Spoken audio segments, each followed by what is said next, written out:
मैं ये कैसे जानता हूँ कि आप 8वीं क्लास से 9वीं क्लास में आ गए और 9वीं क्लास में अब आपको बुक्स की ज़रूरत है? बताइए कैसे जानता हूँगा?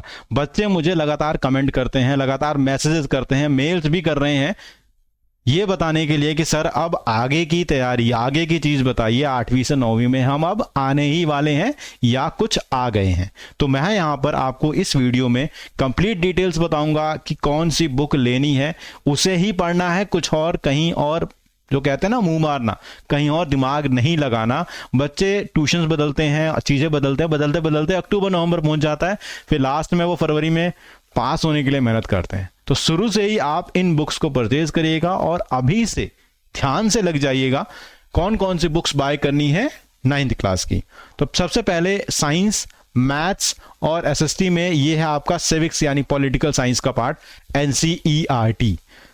अब तक आप 8th क्लास में जो सरकारी स्कूल के बच्चे होंगे वो तो जानते होंगे कि एनसीईआरटी बुक है, लेकिन 9th क्लास में जब आएंगे ना तो आपको एनसीईआरटी ही लेनी होगी, चाहे प्राइवेट स्कूल हो चाहे वो गवर्नमेंट स्कूल हो। क्यों? क्योंकि सीबीएसई का जो डंडा है ना, सीबीएसई का जो स्टैंडर्डाइजेशन मेथड है, सबको स्टैंडर्ड करना है। कोई भी कुछ भी पढ़ा रहा है, गवर्नमेंट एग्जाम्स होंगे, आपको एग्जाम क्रैक करने होंगे तो पूछा जाएगा एनसीईआरटी से। तो भाई एनसीईआरटी क्यों नहीं पढ़ा रहे आप 9वीं क्लास में? इसलिए अब सभी प्राइवेट स्कूल वाले सीधे हो जाएंगे सीबीएसई की लाइन में एनसीईआरटी बुक के साथ। तो ये आपको एनसीईआरटी बुक्स मिलेगी। इसके बाद अगर आप देखेंगे तो ये ज्योग्राफी की है, ये इकोनॉमिक्स की है और ये हिस्ट्री की है। एक डिफरेंस मैंने बताया है 9th और 10th क्लास का कि 9th और 10th में क्या चीज़ें अंतर आ रही हैं। बच्चों ने कमेंट चालू कर दिए कि सर 8वीं से 9वीं वालों का भी बताइए। तो 8वीं से 9वीं वालों की वीडियो भी मैं स्ट्रेटजिक वीडियो, प्लानिंग वीडियो की 8वीं से 9वीं में क्या परिवर्तन होता है वो भी बताऊंगा। अभी जान जाइए कि इंग्लिश की ये बुक्स आपको लेनी होगी। ये बुक बच्चे लेते नहीं हैं, बार बार कहने के बाद भी प्रैक्टिस नहीं करना अच्छा लगता। रटना अच्छा लगता है, थ्योरी पढ़ना अच्छा लगता है, लॉजिक और प्रैक्टिस जहां आता है वहां पे उनके आते हैं पसीने। ये हिंदी ए की है, ध्यान रखिएगा, हिंदी ए। अगर आपके स्कूल में हिंदी ए का सिलेबस उन्होंने ऑप्ट कर रखा है तो आपको ये बुक्स लेनी है। और अगर आपको हिंदी बी ऑप्ट कर रखा है तो हिंदी बी के लिए ये दोनों बुक्स लेनी है। इसके साथ साथ आपको संस्कृत की ये बुक्स लेनी है। जब आप ये सब ले लेंगे तो फिर आपको एक नीड होगी, एक समझ आएगी कि मैं बुक्स तो ले लिया हूं, बुक्स तो पढ़ भी रहा हूं, लेकिन कुछ कुछ मोटे मोटे वर्ड्स, कुछ कुछ चीज़ें ऐसी हैं जो समझ में नहीं आ रही, जो ऊपर जा रही हैं। ऊपर मतलब उनको समझने के लिए मुझे गूगल करना पड़ता है, देखना पड़ता है, आंसर्स को देखने के लिए करना पड़ता है।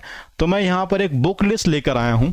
सारी बुक्स नहीं लेनी है, लेकिन देखो ये मैथ्स की 2 बुक हैं, इन दोनों में से आप आर डी शर्मा ले लीजिए।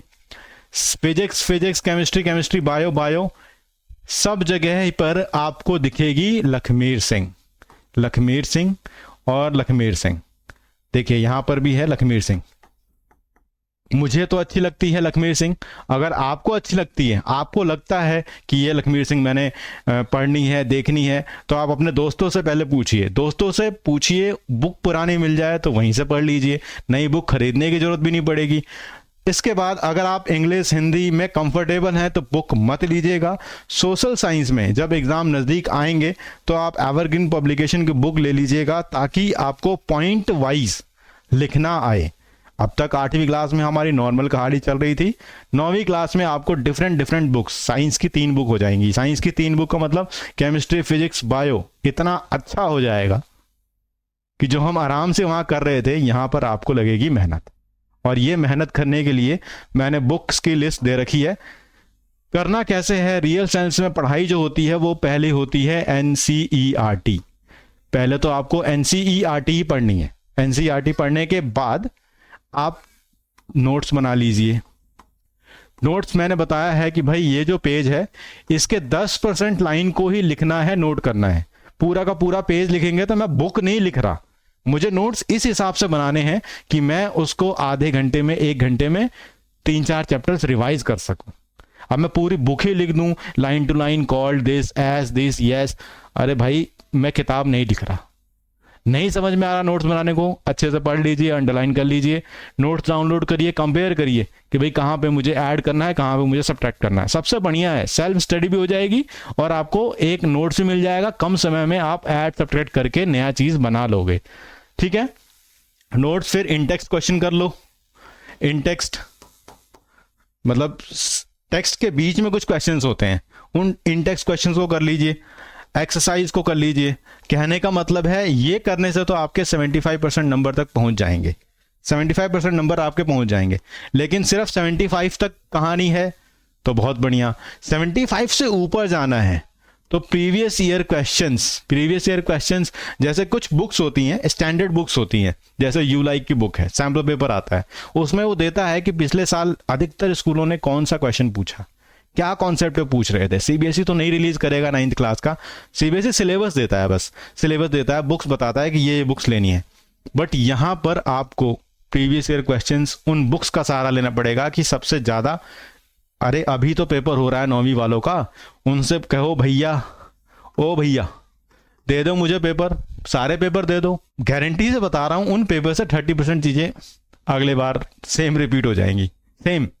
तो इस चीज का ध्यान रखिएगा, भैया बुक्स दे दो, हाथ जोड़ लो, बुक्स दे दो, पेपर्स दे दो, कुछ आइडिया आपको मिल जाएगा एनुअल एग्जाम का। जब ये सब हो जाएगा तो आप मिक्स क्वेश्चन लगाइए और चीजों को कंप्लीट कर लीजिए। पहले मिक्स क्वेश्चन लगाइए, चैप्टर को सिंगल कर लिया, अब मिक्स क्वेश्चन लगाइए, चैप्टर को कर लीजिए। रेफरेंस बुक आप तब लीजिएगा जब आपको लगे कि हाँ मुझे साइंस में बहुत अच्छा करना है तो मैंने लक्ष्मी ले ली ताकि मुझे 11th में आसानी हो, मुझे एसएसटी में बहुत अच्छा करना है तो मैंने एवरग्रीन की या फिर कुंद्रा बाबा ले ली ताकि मुझे एसएसटी में आसानी हो। इंग्लिश में मुझे लिटरेचर में आगे बढ़ना है 11th 12th में तो मैंने इंग्लिश की रिफ्रेशर बुक ले ली। सारी रिफ्रेशर मत लीजिएगा, अब तक आप पढ़ नहीं पाए, आगे भी नहीं पढ़ पाएंगे। समस्या इतनी टाइट हो जाती है 9th क्लास में, बच्चे रोते फिरते हैं कि अच्छे नंबर नहीं आएंगे। 9th और 11th में ऐसे ही चलता है, कम समय देते हैं टीचर्स भी क्योंकि उनको बोर्ड की टेंशन होती है, बोर्ड के बच्चों को ज़्यादा ध्यान देते हैं वो लोग। तो आप घबराइएगा नहीं, मैं आपके साथ अभी भी हूँ और तब भी बना रहूँगा, और इंग्लिश मीडियम हिंदी मीडियम दोनों में कंटेंट भी लेके आऊँगा, स्ट्रेटजी भी बताऊँगा, प्लान भी करूँगा।